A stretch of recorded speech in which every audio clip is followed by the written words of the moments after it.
Hey, everybody, and welcome to the fifth episode now of ICC Interesting Conversation Corner. Today we have on my friend Nancy Roberts. Welcome. Lovely to have you. Longtime Palestinian activist. Met her through an awesome program she did at the Wheaton Public Library that was super helpful. So, yeah, how you doing today? I'm okay. How about you? Doing good, doing good. All right, let's get into the 10 questions I got up. Okay. First one, there's plenty of discussion on why protests, mutual aid, and direct action are important for the pro-Palestine cause. What role does electoralism play in the movement, in your opinion? Well, I think that given our two-party duopoly, as Frank or as Ralph Nader has called it, it's sometimes easy to feel disillusioned with the electoral process.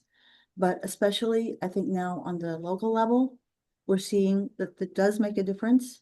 We're able to impact school boards, city councils, and things like that, and that I think that we need to advantage or take advantage of that particular source of power, especially as we lose power on the federal level. So I think it can help move things forward, even if we don't see it in a direct or maybe immediate way. Mhm. Absolutely. Second one, what have been the effects on the safety of surrounding communities of Israel getting away with the genocide of the Palestinian people since its foundation? So, like people of Lebanon, people of Syria, etc. Total disaster, total disaster. From the very beginning, the Zionists made clear, although people weren't necessarily listening, they made clear that their designs were expansionist. They were not secretive about this, but uh, little emphasis was placed on it. And maybe at the beginning, they tried to downplay it themselves to some extent, so that they would be able to get into the UN and such things. But as the impunity of Israel grows and grows and grows, the mask is entirely off.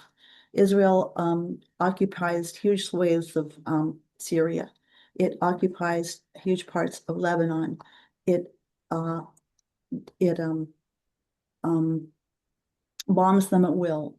It assassinates at will. Um, and no one, I was listening the other day to a podcast that I listened to in Arabic on one of the Arabic channels, and he comes on every day, and he was saying, yesterday Israel assassinated a couple of Lebanese, and we hardly heard about it in the news, even here. What's happened? It's just become more and more normalized, and it's truly frightening. And of course, we also have the Greater Israel Project, which is said to include parts of Saudi Arabia, Kuwait, Iraq, and Jordan. So it's been disastrous for the safety of peoples around Israel, and it will continue to be so, I fear, until Israel is fully held accountable. Amen. Third, how do we as Americans push for the U4P resolution plan? For those in the audience who don't know, that's the plan presented by Gustavo Petro at the UN, the Colombian president. Yeah, I was really frustrated that movement did not happen on that quickly. It was very, very slow, and in fact, it never happened. And now, first of all, Gustavo Petro is being, sanctioned by the powers that be. He's being isolated more and more. But also because of this so-called ceasefire, which really isn't a ceasefire, it's taken the wind out of the sails of that initiative, I fear. They're now just discussing some kind of a stabilization force. They're they're debating over who's going to be part of it. Israel refuses to allow Turkey to be part of it. What would the role of Arab forces be? It's highly, highly problematic. I do not know what's going to happen. And honestly, I don't anticipate anything happening with the United for Peace resolution at this point. I could be wrong, but I think we're past that point now. People will say, well, there's a ceasefire resolution. Of course, it's being violated on a daily basis by Israel, but that's conveniently swept under the rug. Yeah, likewise. I know in any of my like statements on any of my social media or even just talking to people, I have not once used the word ceasefire because there hasn't been a single 24-hour period where a Palestinian hasn't been killed. I'm like, that's a very clear measurement point to tell if any hope of even a day ceasefire exists. So until that happens, there has been no ceasefire. It's effectively just an illusion, Right. unfortunately. Yeah. Um, given the give the audience maybe three or so news sources that you would recommend who aren't spewing pro-Israel propaganda. News sources, not news sources. Sorry. Number one would be Democracy Now! It's Mhm. excellent because it spans the globe. It covers everything from the local to the international. They're very even. Um, if people want, there's Wanderweiss. It's a uh, it's a the news source is very reliable. Drop Site News with Jeremy Scahill. The Electronic Intifada. Um, those are some. Oh, Breakthrough News is also Mhm. one. Yeah, Yeah. Oh gosh, I've been a longtime fan of Amy Goodman's coverage, and yeah. I'm forgetting the guy's name from Chicago, but the other guy. Oh, yeah. Yes. We're I both forget blanking on it, but yeah. we both like But him. yeah, we both know who he is. Why is being pro-Palestine the more environmentally friendly position in comparison to Zionism?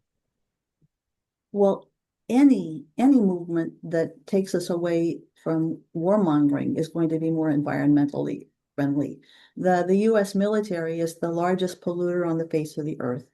Abby Martin has recently begun, she's working on a documentary about this very issue. She hasn't been able to finish it because of lack of funding.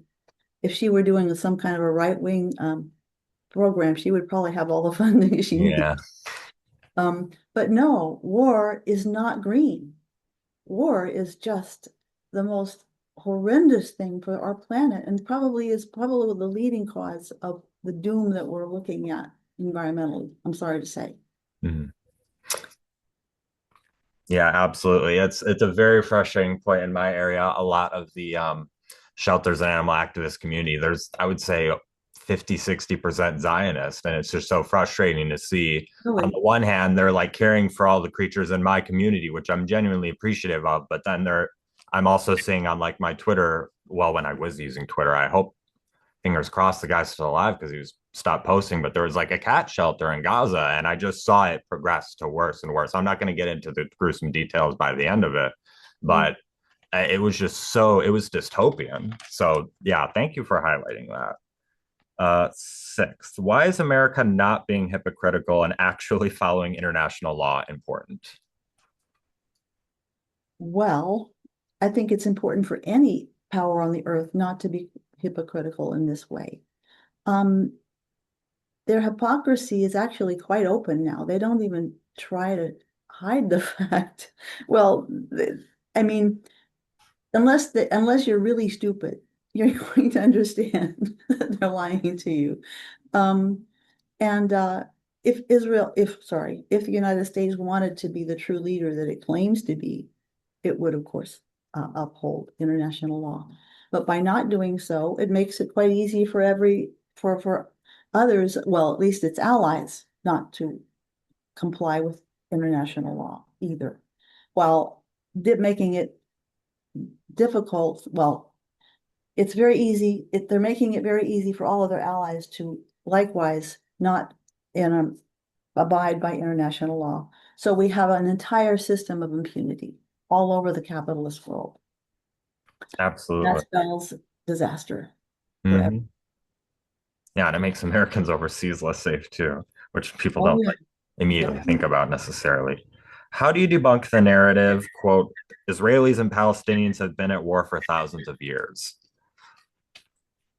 Well, for one thing, we know the historical record shows that throughout the centuries, there was a Christian community, there was a Jewish community, and there was a Muslim community in Jerusalem. They have a Armenian quarter, the Christian quarter, the Muslim quarter, and the Jewish quarter. They were literally all there, and they existed in relative harmony.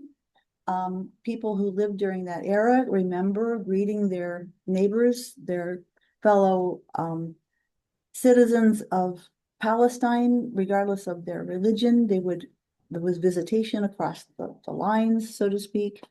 And although that generation may be dying out now, that is a fact, and it's consistent with the historical record.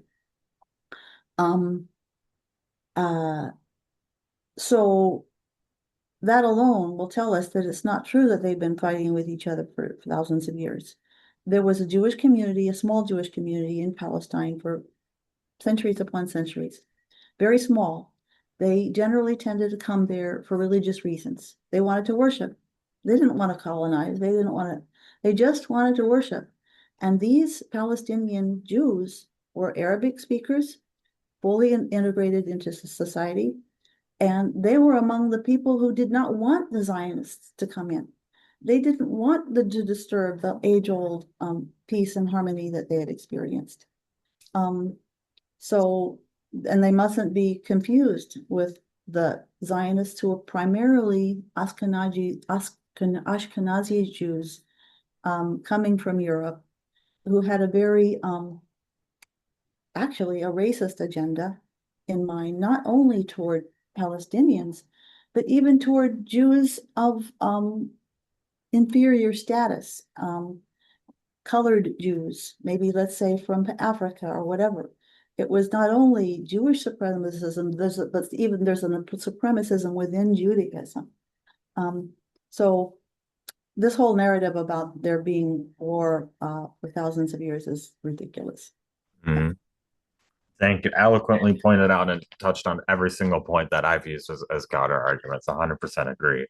Um, a little bit less strictly, well, a little bit less strict to Palestine in general, although it can be, might be related to that. What is your favorite political musician slash band right now?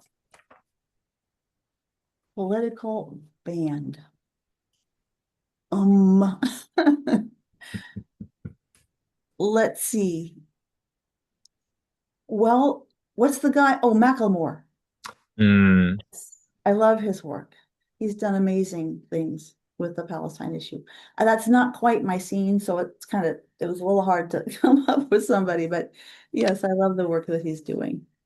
yeah. I almost got to sing a song of his for karaoke, but unfortunately, it was so recent they didn't have a karaoke version of it on YouTube, so I just had to do a Greek song instead. But I was like, dang it, because it was like a political karaoke event. So I'm like, oh, this song is perfect for it. But unfortunately, I'm too ahead of the game. I guess it was too new. Yeah, I know, I guess so. Uh, what gives you hope for the pro-Palestinian cause? Well, the uprising of people around the world on the popular level, that's the narrative of the Zionist propagandists has become almost laughable in so many circles.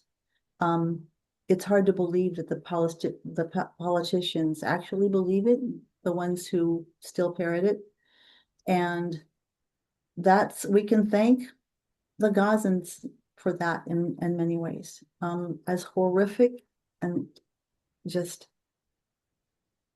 unspeakable as the crimes are that have been committed against them, their steadfastness and the clear contrast between the power that they have and the power that Israel and the US empire have against them has produced a major shift in consciousness around the world. And in addition, there's a disintegration going on within Israeli society. One of the main people that's been talking about this is Elon Pape, who's been speaking consistently about the disintegration of Israeli society from within, both in terms of a lack of cohesion. The basic thing that's been holding them together is kind of the hatred of Palestinians. That's a very flimsy foundation for any society. They're suffering economically because there's a huge brain drain of young Israelis leaving. On the number of Israelis leaving Israel has been consistently higher than the number of people, Jews coming into Israel for years and years, and the gap is growing, not increase or not decreasing. There's a disillusionment among many Israelis. Even they may be Zionists, but they don't want to raise their children in a place where it's constantly at war, and so it's slow. It's really slow, but I think that we can trust voices like Pape's who's saying it's happening, but we need to help it happen faster. We need to help it happen as fast as possible because the final chapter of Zionism, as with any colonial settler project, is the most vicious and bloodthirsty. And the last 2 years have been eloquent testimony to this fact. Absolutely, 100%. And last question, a little bit less serious, I asked to all my guests because I'm a former video game industry person. What's your favorite video game if you have one? You're asking the wrong person. I've never played a video game in my life. Not a single one, not even Tetris? Never. I've watched my kids play lots of them, but I've never. So yeah, I'm kind of old school. It's okay. We'll give you an honorable mention because secretly, don't tell any of my other guests I'm doing this, although I'm uploading it. So if they actually watch the videos, I suppose they'll figure it out. Almost everybody else I have had on has like a favorite game of all time and at the moment. So I'm going to have like a progressive video game Hall of Fame Okay. thing once we get to like 25, 30 episodes. So Okay. everyone will have a game and then we'll have Nancy Roberts in parentheses. Okay. You'll get an honorable mention. Thank you. Well, it was lovely having you on. This was Yeah, awesome. it was good to see you too, Alexandria. Thank you for inviting me, and good luck with all of your endeavors. Thank you so much and take care. Thank you. Take care. Bye bye.